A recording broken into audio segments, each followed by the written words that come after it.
Hi everyone, in this video we are going to go over how to apply your Tofflemire band and retainer to your Typodont for a specific tooth. So in your assignment, you will be assigned specific teeth or a tooth to put the band on. And so I will show you, depending on the assigned tooth, how you would put your band on your Tofflemire. I mean your Typodont, not your Tofflemire. How you put your Tofflemire on your Typodont. Okay, so I'm gonna need a couple of things for this project. I'm gonna need my Tofflemire and a band. So I've got mine already put together. And so make sure you, if you need to, follow the last video about how to put this together to do that, because I've already got it done. And then we've got some wedges. So you've been given in your kit just a variety of different sizes and shapes of wedges. So just totally kind of random, a little pile of wedges, and you'll find kind of what works for you and what doesn't during this exercise. You'll need your Typodont, and then you're gonna need probably a couple instruments. I've got a mouth mirror, I've got cotton forceps, and I've got a Greg. So those are the instruments you will probably need. With your Typodont, what I like to do for some of these assignments, you can, if you want the really realistic way to do this, you can put your Typodont on its mounting rod, because you guys all got a tabletop mounting rod. So you can put your Typodont on the mounting rod. I don't have a mounting rod with me, so I am just going to do this, what we call tabletop, so just on my desk here. And when you open up a Typodont, you'll see that it kind of is like floppy because it doesn't lay flat. So if you're going to do this tabletop, what I recommend is taking off these little screws. They just pop off. Please, please, please put them somewhere safe, like stick them in your pocket so you know where they are. Do not lose them because I will want those back. But once you take those screws off, then your Typodont can lay flat on the table and it's a little bit easier to work on. So I'm just gonna take one arch and I'm gonna show you how to apply the Tofflemire. So now remember when we put the Tofflemire together, originally we had the band just sticking up through the front. So I'm gonna go ahead and just move my band so it's sticking up through the front. And remember that we can't put a band on a Typodont like this. We need to swing the band to one side or the other, depending on the tooth that we're working on. So I'm gonna say that I'm gonna be working on the lower left here. I'm gonna pick tooth number 18 to work on. And so in order for me to have this correct, I want to hold my Tofflemire next to this tooth on the buccal side, because that's where my Tofflemire needs to go. Remember that the end of the Tofflemire itself is going to stick out of your patient's mouth. It's not going to go into their throat like this. It's going to stick out. So I'm going to hold my Tofflemire next to the tooth. And also remember that there's that occlusal and gingival edge. The gingival edge, if you're not used to looking at how it looks on the band, this is the occlusal, this is the gingival. Remember that the diagonal slot of the Tofflemire always points down towards the gingiva, or if we're working on the maxillary, it would point up towards the gingiva. So I've got my Tofflemire in the correct orientation. So now I know I need to swing my band this way in order to fit on this tooth. So I'm gonna go ahead and loosen the small knob, swing my band into place, make sure I've just still got that little tiny tail there, hold the band in the retainer, and then tighten that small knob nice and tight. And then you'll notice that as I kind of do this, like when I give it a tug, it kind of like flattens the band a little bit. Remember, you don't want to crease the end, but I am going to kind of give it a little bounce there to kind of make it more of a circular or tooth shape. And then that's just going to help me when I get it on the tooth. And then I'm going to kind of fit it around the tooth so you can see that the band is going right down where the marginal ridges are, down into the contact area. And when I push down on this, it goes down on my mesial pretty easily, but it seems to be kind of caught up in the contact area on the distal. If I give it a harder push, it goes straight down. However, if you're having trouble, if you cannot get it down on one side of the tooth, what you'll want to do is take an instrument like your Greg. We'll see if we can see this on the video. And then what you're gonna do is you're going to take your Greg, stick it in between the teeth, under the contact area, and then you want to give the handle a little twist and then push the band down. And so what that's doing is when I put the Greg under the contact area and I twist, it's pushing the teeth apart slightly, just enough so that I can get that band down over that contact area, and then you can pull the Greg out. So now what we're going to do is we're going to tighten this up. And so to tighten it, I'm going to you want to leave the small knob alone, because remember the small knob is what's holding the band in the Tofflemire itself. So what I'm going to do is I like to put my finger on top of the band to make sure it stays down on the tooth. And then I am going to just turn the large knob, and you'll notice as I turn it, this little block is starting to move away from this U, and you'll feel it starting to tighten up. And so now it's nice and snug around the tooth. If you keep cranking on it and cranking on it, then what's going to happen is it's going to go lower and lower on the tooth, and it's not going to be a proper fit. So you just want to tighten it so that it's tight. You should be able to, on a Typodont, kind of just grab the Tofflemire and lift the Typodont up without it popping off of the tooth. That'll tell you that it's tight enough. When we look closely at it, what we are looking for is you want to make sure that you have 1 millimeter or 2 where the band is above the occlusal surface. So you see if I turn it, you know, the cusps aren't like way up here. This little gap here, down here by the gingiva on the lingual, that's totally fine because we're not trying to accomplish anything right there.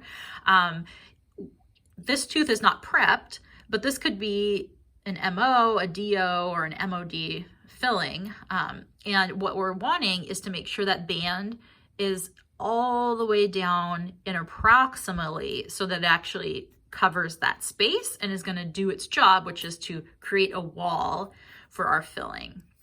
So we want to make sure that it's down nice and far on the interproximal space. And we also want to make sure that we've got a little bit that comes up, and it should be kind of like level with the cusps, because you're going to need like a little cup to like pack your material in and actually provide a wall. If it's too low, then your material is just going to spill out over the top. So that looks good. And then as far as position on this side, this is pretty good. So we want to have the actual Tofflemire pretty much like centered on the buccal surface.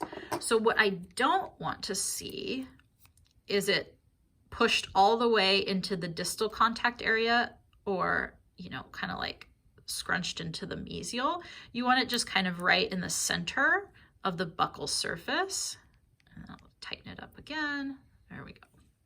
So that's what we're looking for as far as a final product. There is one more step. So in your directions for your assignment, I am going to give you a tooth number and surface to actually place this on, just like if you were in the lab. You would have, you know, tooth number 18, tooth number 30, MO, tooth number 14, MOD. When we place our Tofflemire, we also need to place wedges depending on the surfaces we're working on. So I'm going to pretend that this is an MO filling. So this is an MO on number 18. So I'm pretending that there is a prepped area cut out of this tooth. Okay, so this has a little MO prep. The dentist has already drilled that out. We put our Tofflemire on. So now we need a wedge. So how do we know where to put wedges? Do we put wedges on both contact areas? No, not if it's just an MO. You only need to wedge the surfaces that you're working on. So if we are working on an MO, we're working on the mesial surface. So we only need to wedge the mesial.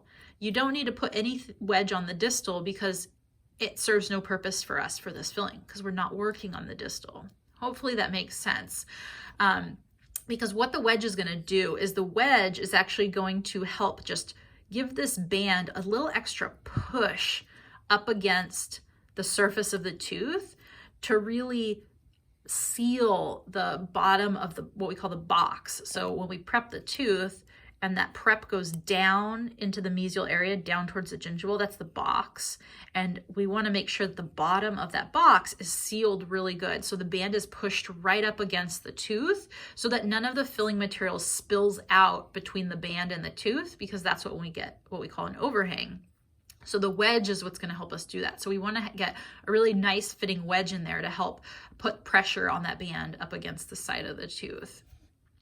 So we want to look at our wedges here. So there's all different sizes. The colored wedges, the colors mean different sizes. And then you probably have some of these just, these are just straight what we call wizard wedges. And they're just like a straight up wooden triangle. And the wizard wedges, they can be different shapes. These look like they're the same size, but they're only one color. They're just wood color, just a natural wood. So if you have wizard wedges, they may be the same size, they may be different size, but just know that those are the same wooden color. Then if we look at these colored ones, these are going to be different sizes. So you'll see one of them is longer. This pink one looks like it's a little bit thicker, a little larger. And then you'll also notice about these colored ones, these are anatomical wooden wedges. So you'll see that they have, you know, some curves to them. So they're more anatomically shaped as opposed to the wizard wedges, which are just a straight up triangle. And it's just personal preference and what you find ends up fitting for you. So I'm just going to grab a random one to start with. Well, actually, let me start with one that's I know is going to be, well, I think this one will be too small. We'll see. To place a wedge, you are going to need your cotton forceps. And so you want to grab your wedge in a position that's going to actually help you place it. So like with mine, you know how a triangle, your embrasure space is a triangle shape down here. So you want, especially if you're using these anatomical ones, you want to make sure that the correct surface is facing up. So you'll see if I look at it this way, this is going to be the surface that faces up, and this is the bottom. You see if I turn it like this way, see how it looks it looks wrong because it's longer this way, and you can kind of see the way the curve of the anatomical shape is. Take a close look at them and make sure you figure out which way is up and down. And then what you'll want to do is you're going to have to practice how you want to grab these wedges in order to get them into place. So what I like to do is see how my cotton forceps, this is the top of my cotton forceps, and then this right here is the top of my wedge, and then the sides right here, these are the actual sides of the wedges. So when I go in, I am putting it in, this is hard to do on video, I'm going in straight like that. So you do want to practice. You could just take it with your fingers and like shove it in there, but that's not what you would do on a real patient. So I would recommend practicing with the cotton forceps because that's how you're going to do it on a patient. And the purpose of this is to practice as much as possible what it would be like on a real patient. So you're going to use the cotton forceps to start it. So you want to just kind of get it into position. Then what you're going to use is you're going to use the back end of your cotton forceps. You're going to go onto the wedge and you're going to give it a little push. So you use the end of your cotton forceps as a little tool to push it in. And this is exactly what you'll do on a real patient. This is the tool you'll use and how you'll do it. One thing I also have to mention, I just did this naturally, but wedges 99% of the time are going to be placed on the lingual. The lingual is the correct place to place a wedge.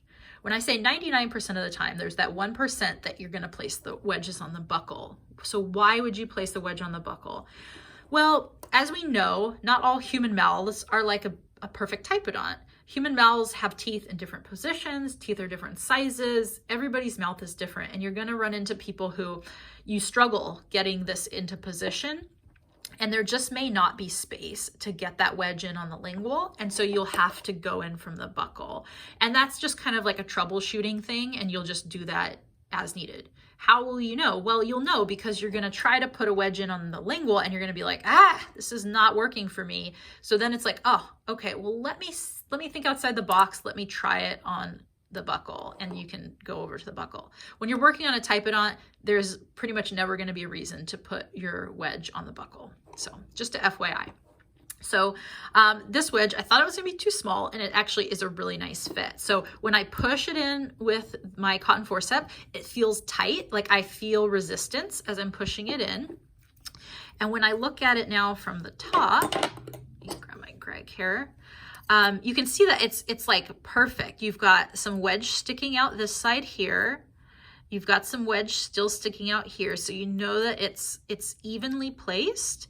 And like I said, when I push on it with the end of my cotton forceps, I feel resistance. Like at this point, I cannot push it any further. This feels good.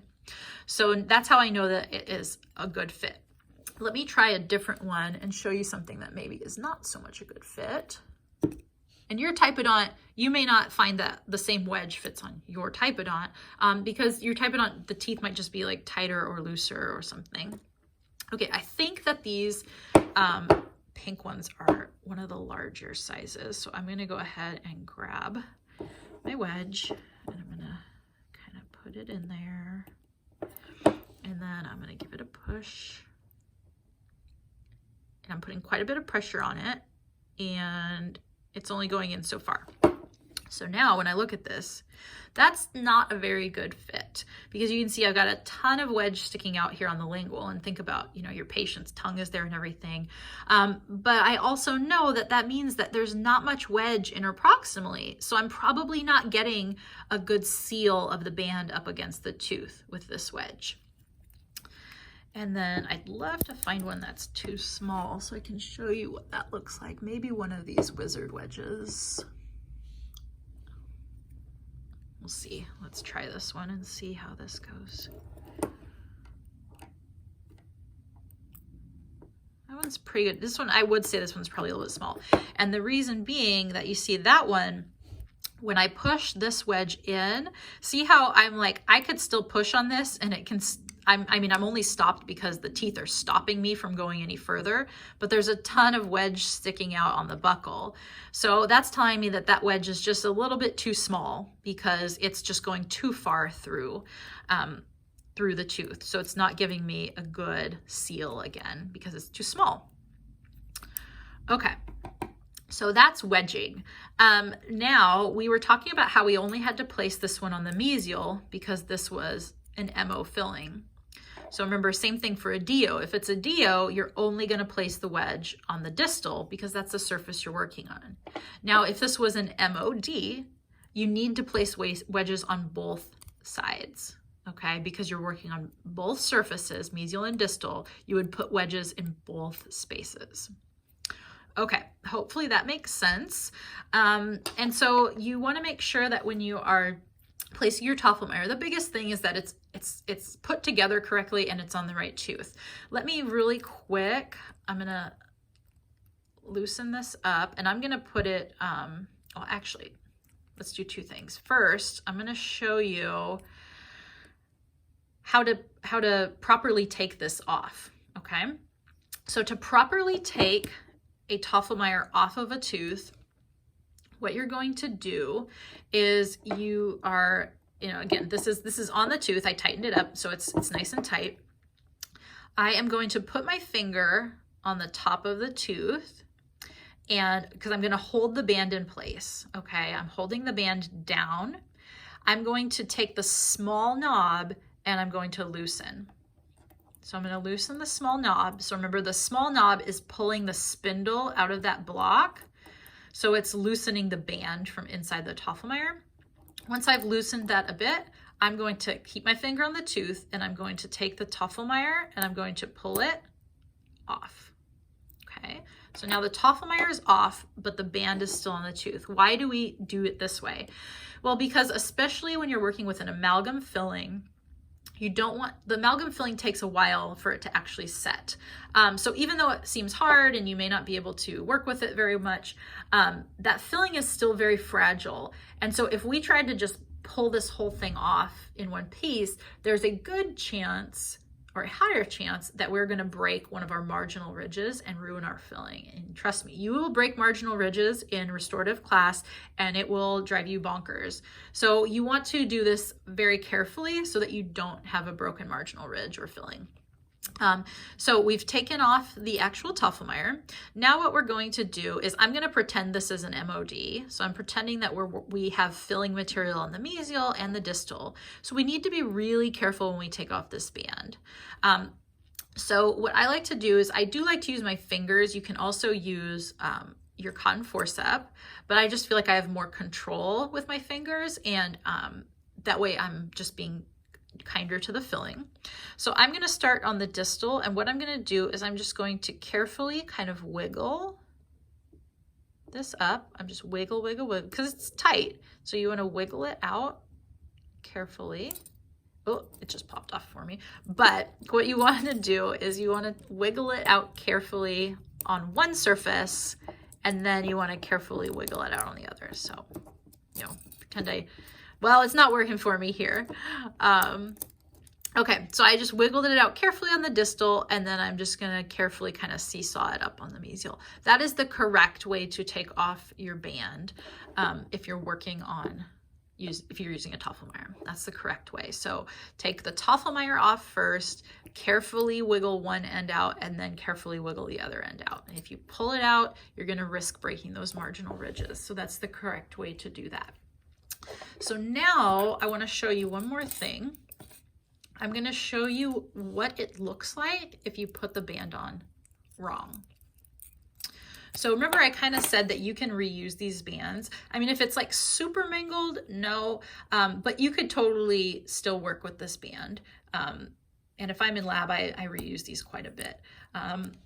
So you can kind of work with it as is, you know, it just takes a little bit more kind of finagling. But what I also can do is I take the end of my cotton forceps and I kind of, you know, grab it and I just kind of pull on it. And this kind of helps to flatten it out a little bit. So they're just a little easier to work with if you're going to work with them a second time. So you can see it's still kind of like bent, but I can work with it. So I can just keep using it. And again, if I was working on an actual filling, I would just grab a new one. But we're a little limited here, and when we're in the lab, that's fine. So I'm going to go ahead and put my band in. Now I'm putting this in the correct way.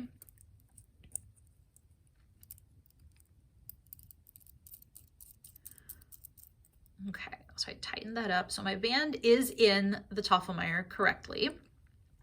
And so remember that the diagonal slot faces the gingiva.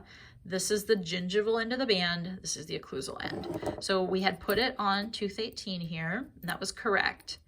If I am, you know, don't know what I'm doing and I'm putting this on the wrong tooth, use my Greg here because this end is pretty tight. See if I can get that down. There we go. So I've got it on. It's upside down. This is incorrect, and I'm going to tighten it. Okay. Look at that. Looks horrible, right?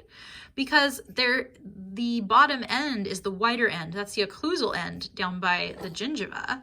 And so there's just excess band up there, and it's too tight on the top. So you can see like this, you can't work with this. This doesn't make any sense. So that is not going to work. The other thing is that, remember I said you have to have this diagonal slot facing the gingiva. And the reason for that is what happens if I could have put the band in correctly. Like, so the band could be the other way and it could be correct on the tooth, but the Tofflemire is upside down because I put it together incorrectly. If this is the case, think about when you go to take this off of your Typodont. So remember to take it off, we keep our finger on there and we loosen up the small knob. Think of this being on a patient. You're going to now have to, instead of pulling this up and off, somehow you have to kind of push it down into their vestibule to bring it off. So that's why there is a correct way for this to be. You know, you want that diagonal slot to always face down so that you can just pull it off. Okay, so I just wanted to show you kind of what that looks like when it's incorrect and why. All right, so hopefully that gives you some something to go off of for your project here. Let me know if you have any questions about this. I know it can be tricky when you're first starting out. Good luck.